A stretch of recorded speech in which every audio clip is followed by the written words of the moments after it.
The Ohio Penitentiary Fire, America's deadliest prison inferno. Welcome back to Mystic America. Before we begin, here's your 20-second preview. Tonight, we revisit one of the deadliest and most horrifying prison disasters in American history.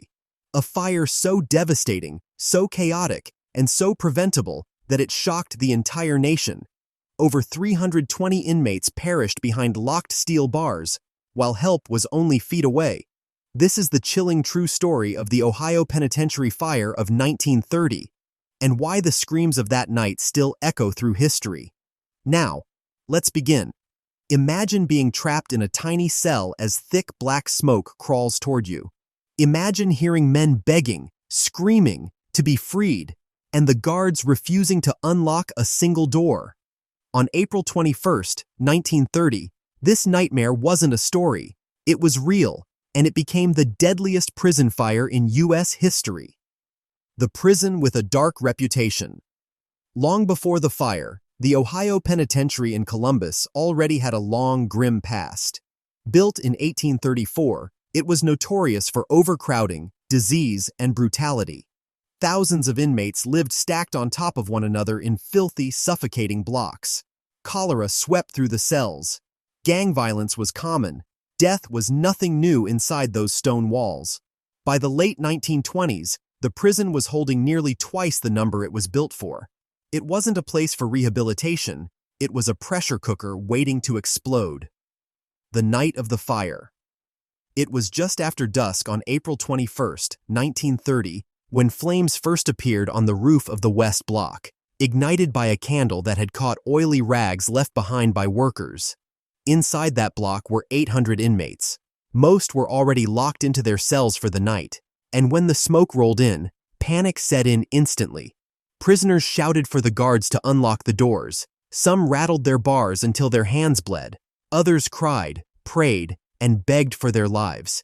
But many guards refused to open the cells. They feared that if they did, chaos would break out, and hundreds would escape into the city. That decision sealed the fate of hundreds. The moment the prison turned into a furnace. The smoke thickened. Flames tore across the ceiling. Only a handful of inmates managed to break out before the smoke overcame them. Then, the unthinkable happened. The roof collapsed. Fire crashed down onto the upper-tier cells, trapping 160 prisoners inside a cage of steel and flame. They died within minutes. By the time firefighters finally gained control, 322 inmates were dead. Another 130 were badly injured. It became a national tragedy and a national scandal. The investigation and the blame. What caused the fire? That became the most controversial question of all. Prison officials insisted it was arson, that 3 inmates started the fire as part of an escape attempt. 2 of these men later died by suicide, which officials pointed to as suspicious. But many investigators and journalists disagreed. They believed the fire was accidental, and that blaming prisoners was a convenient way to avoid scrutiny. Newspapers across America condemned the prison's leadership, not because of how the fire started, but because of how the inmates were left to die. Locked doors, slow response, a system that valued control more than human life.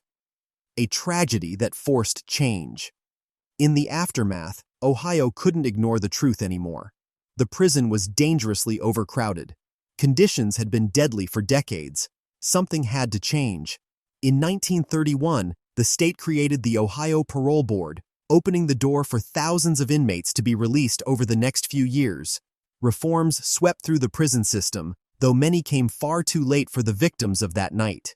The fire remains, to this day, the single deadliest prison fire in American history, a legacy that still haunts Ohio.